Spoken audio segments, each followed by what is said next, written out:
Thank you very much, Martina. Thank you very much, Eva. It's a pleasure to be here with you. Virtually, this time I don't have to apologize because I was virtually also at the other conference in Cagliari, which was not smart of me because Cagliari is a very beautiful place. But now we are all virtual, so that's fine. Thank you for the acknowledgement of the role of the Commission into that. Let me be very clear. I mean, one of the reasons why, and then I'll go to my formal speech, but one of the reasons why the Commission is keen to partner with you is because we believe a lot in the added value you can provide. We do think that the social finance, that microfinance, it's at the basis of a social economy, and is at the basis of many of the things that we want to do. Let me do three quick things with you during my speech, and then, as Martina said, I'm more than happy to take your questions. The three things I want to do is, first of all, look briefly at the changing EC priorities and at the current geopolitical situation. Then I would like to look a moment at the link between microfinance and the social economy, and then conclude with what is becoming the game in town here, which is, of course, the MFF. As you know, the Commission in July proposed the new MFF. And as we know, money matters. You said it, Eva, when we started. This is co-funded by the European Union yet again, and therefore it's important to know what is the money inside. Now, first point is the EC priorities and the geopolitical situation.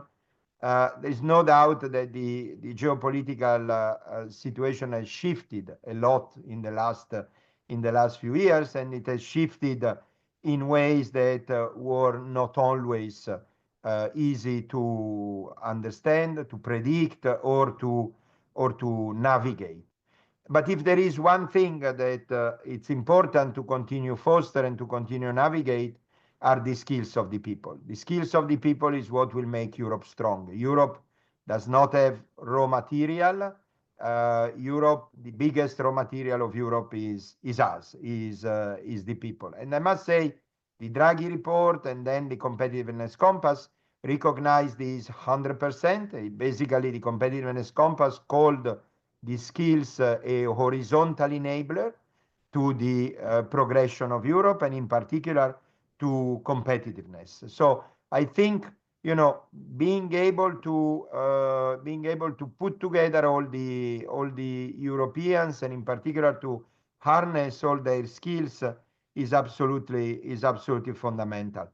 In that respect, the social economy, of course, plays a big role, because both the microfinance and the social economy permit the creation of, let's say, a right environment for the people to thrive, for the people to grow. So the social agenda, in particular in this period where we have geopolitical tensions and where priorities are moving, the social agenda remains very strong, because it's the social agenda that permits to get as many people as possible to the labor market. As you know, we have three very clear objectives in the European Pillar of Social Rights, which are sort of our goalposts.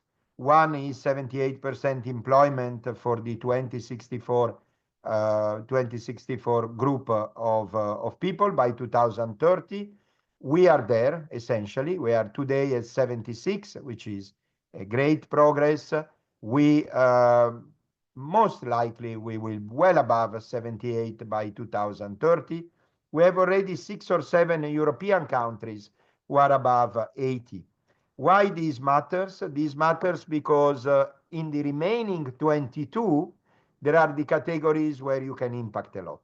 When you look at the remaining 22, you recognize many clients of microfinance. You see women. We have made this year, I'm sure many of you at least have browsed through the ESDE report, the European Social Development Report, and the Labor Market Wage Development Report that we will publish in a week here.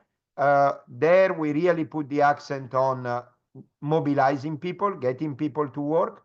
And when you look at the categories who are still not working enough, women, of course, migrants, disabled people, all people who have proved in the past to really be very good clients of yours in terms of microfinance.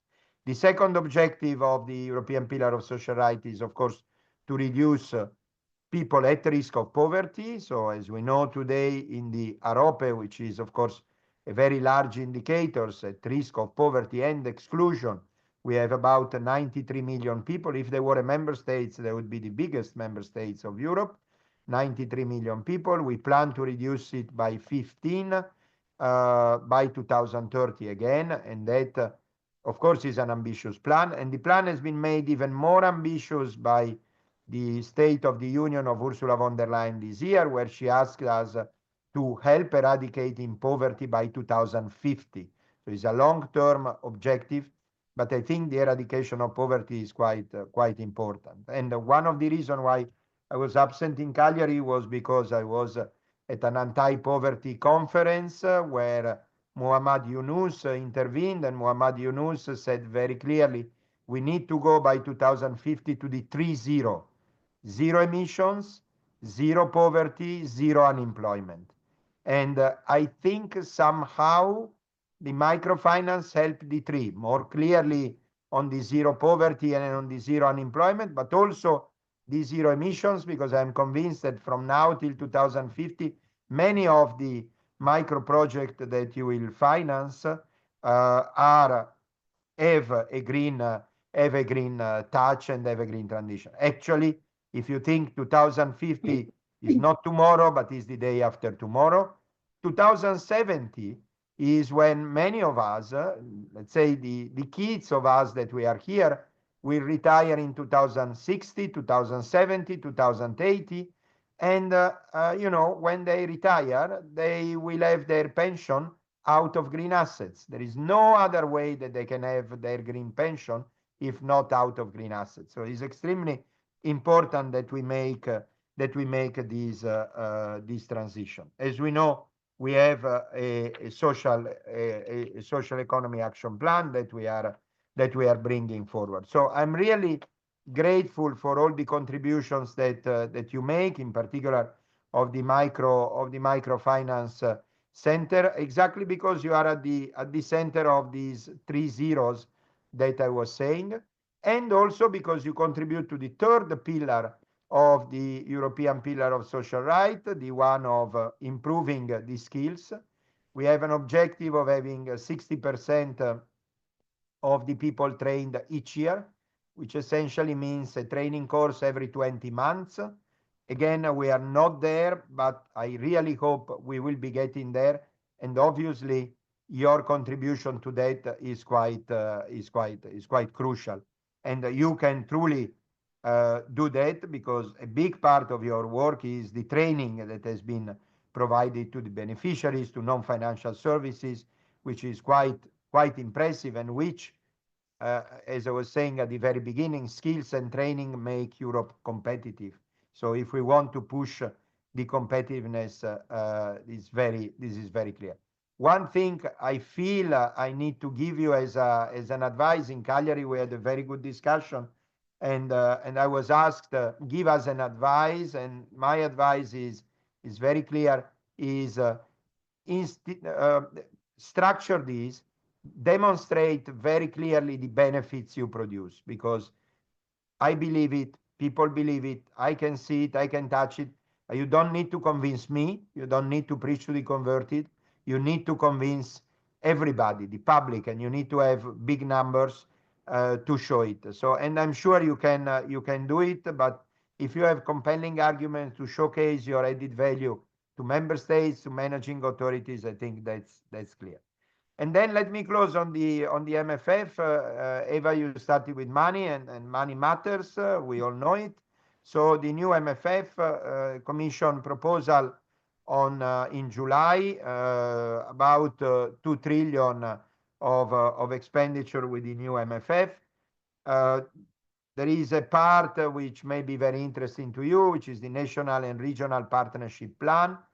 They need to promote equal opportunities, support a social safety net, foster social inclusion, intergenerational fairness, and of course, fight poverty. And within the plan, our instrument, the ESF and the ESF Plus, is clearly a bit the mother of all instruments. Is a key instrument for the coordination of the union and national employment and social policy.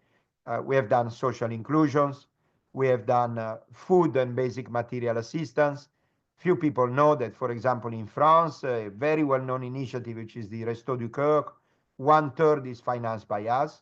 Without the ESF, the Resto du Cœur could distribute 1/3 less of the food. Last week, I was in Bratislava at our European Labour Agency. I profited of the fact that I was in beautiful and small Bratislava to go to see a project that we financed with the ESF. It was a housing project of people that we somewhat house, and there again, we basically support about 1/3. We have been with the ESF addressing child poverty, implementing the child guarantee, combating youth unemployment. This is a thing on which you also go very directly with microfinance. Both could be your beneficiaries or direct beneficiaries or indirect beneficiaries, the beneficiaries of actually the project that you finance. So there are a number of areas where we really want to continue work. And of course, as a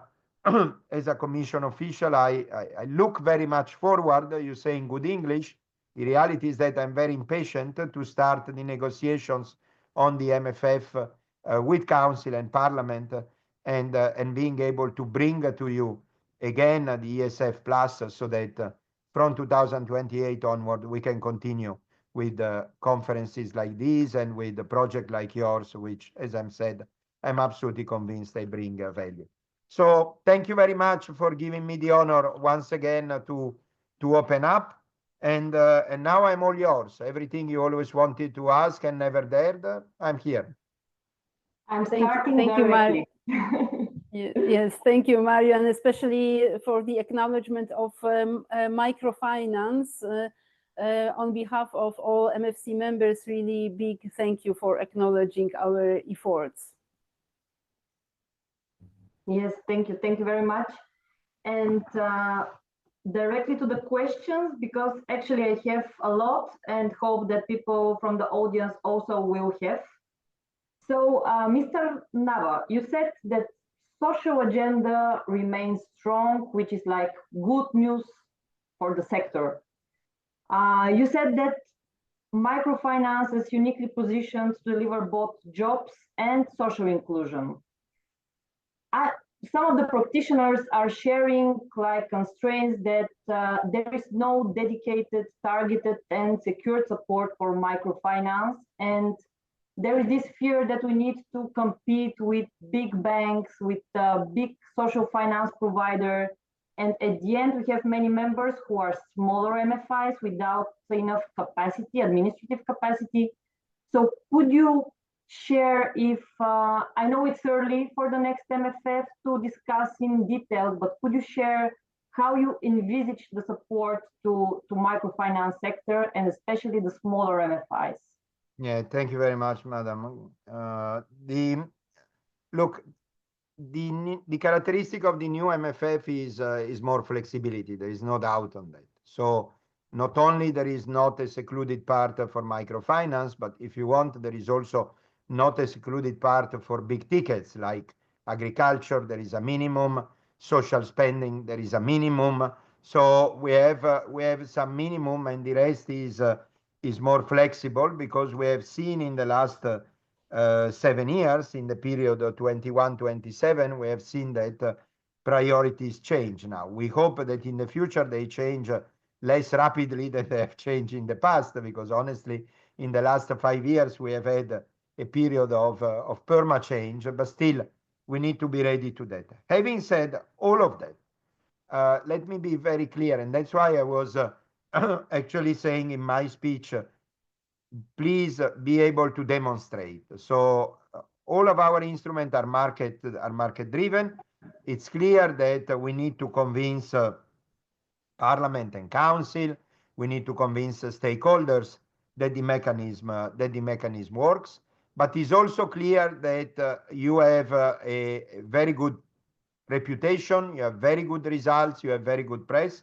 And on this side, we really like to work with you. We are convinced of the necessity to work with you. So I hear your message very well. We will make sure that the code of conduct make it possible to access to small and no for-profit organizations. So to make sure that there is not the effect you were saying that the small one, in a way, they are squeezed by the big one.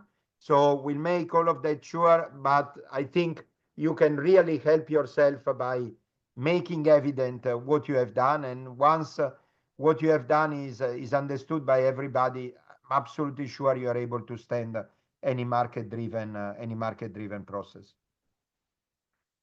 Yeah. Impact measurement is key, if I understood your message right. So we are working towards this, and I think that also we took your message, like also from some time ago. We have one comment in the chat, like that it's important to think about financial instruments supporting the social economy in the new EU perspective. And this is clear for everybody. You mentioned that actually the new national and regional partnership plans will drive implementation, right? So maybe the question here is, how will the EU ensure that social finance and microfinance priorities within these plans are coherently aligned across member states? Because especially since implementation can be fragmented and national priorities often diverge.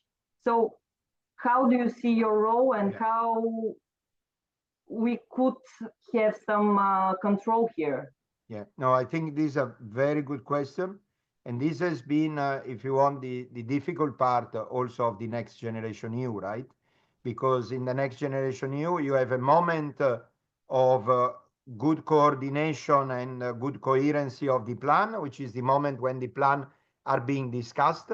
On that, there is no doubt, because we are the hub of where all these plans come. We normally have given the guidelines.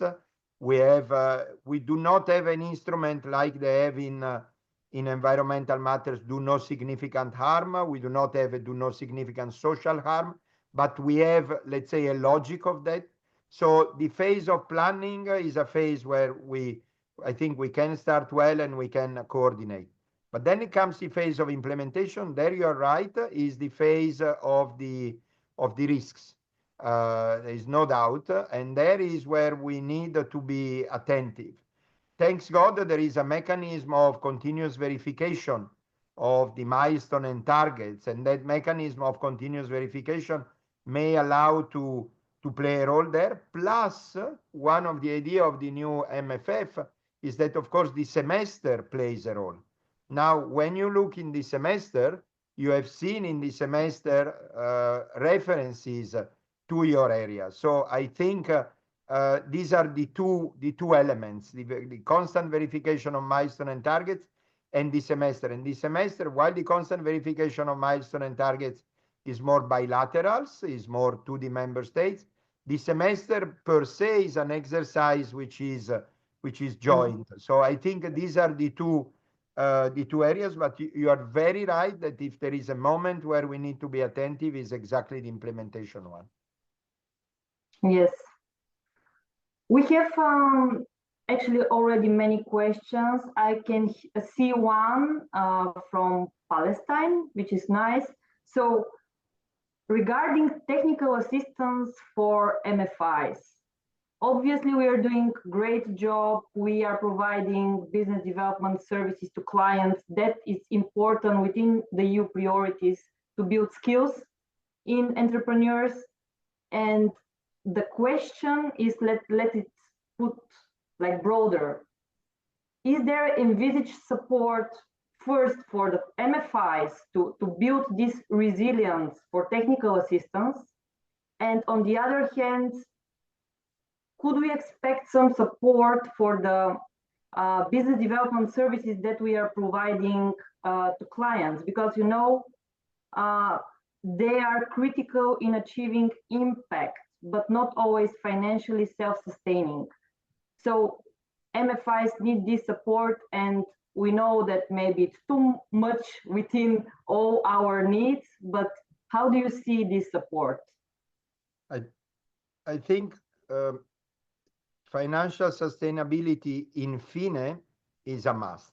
We cannot imagine something which in fine does not become financially sustainable, either because the country understands that it produces positive externalities and therefore is ready to finance, or because one reason or another the private sector is able to do it. So on that, I think we need to be firm. However, that does not mean that in the parkour to it, you may have moments where there is no financial sustainability. So I do see moments where there can be assistance, of course, and where a role can be played, even if for a short period is not financially sustainable. What is very important is that, of course, you have a plan. You were talking about business conduct. So it's clear that you have a plan where at a moment you get financially sustainable. I think that is important. We need to distinguish between the short run, the impulse, where it's nearly natural that some support is given, and that's why we are there, and that's why the MFI are there. But still, I think we have the duty, and the MFI have the duty to put their effort in projects which are, of course, long-term sustainable. Yes, true. So I'm going to pick another question from the audience. Please. We don't have so much time. So, we have many members who are from candidate countries, from the Western Balkans, and they have their concerns regarding the European Code of Good Conduct certification, as the European Code became a label for the sector. So I know that it's not within DG Employment, but maybe you could share what are the plans for these MFIs in candidate countries who want to benefit from certification under the code? As you said, it's not within DG Employment, still is within the Commission. So, as a senior manager of the Commission, it's also my duty to try to do it. The objective, of course, is for us, for the Europeans, when we work on something, there is nothing better than being able to, quote unquote, export our code. I mean, we have a European Code of Conduct. We believe into that. You are more than nice to say that it has become a brand, so it's become recognizable, as many other things. We have brands in finance, things of the UCITS, for example. They're a brand in finance, and because they are a brand, we have been able to build, for example, lots of green finance on the UCITS. The same on the bonds. The green bonds is a brand which is exported a lot in the world. I mean, Europe issues 52% of the world green bonds, having the 20% of the world GDP. So having a brand which is exportable is great. So if we can do that for the European Code of Conduct, fine. We understand that, of course, what I was saying at the very beginning of my speech, you need to work on the skills, you need to work on the characteristics, and so on and on. One thing I can say is that, of course, we do have there is an agency, the DG Employment has 5 agencies. One of the 5 is the European Training Foundation that works with third countries, works with candidate countries, and not only, also with countries far away. A couple of weeks ago, we had the EU-Egypt summit, and the ETF was chairing one of the panels. So we have a possibility to look at that. Of course, again, I want to be clear, this is not an effort that we as DG Employment can make alone. So what I can mention, what I can promise to you is that I'm the chair of the board of the European Training Foundation. In the board, the other DGs sit, the other DG who matter, they sit. So INTPA, ENEST, and so on and on.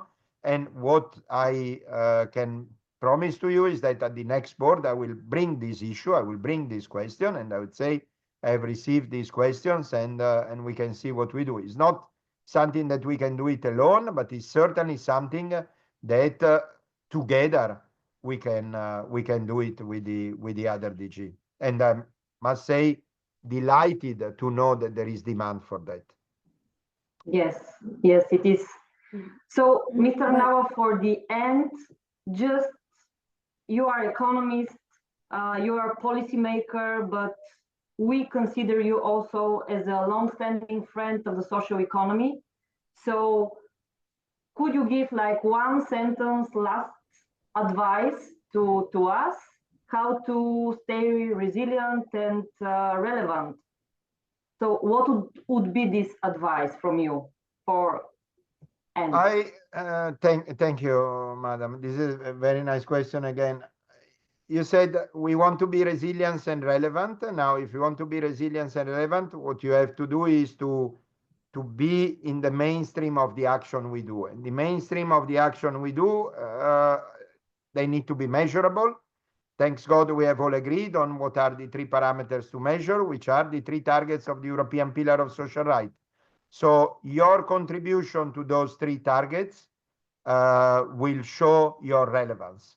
And that's why I have insisted a lot in my speech to that, because those 3 parameters, they are really in your remit, getting people to work, reducing poverty, and making sure people have the right skills. This is what you do for living. I mean, morning to evening, madam, that's what you do. So, and I think if you document, if you make clear that this is exactly what you do and you're able to show results, you definitely will remain central and resilient.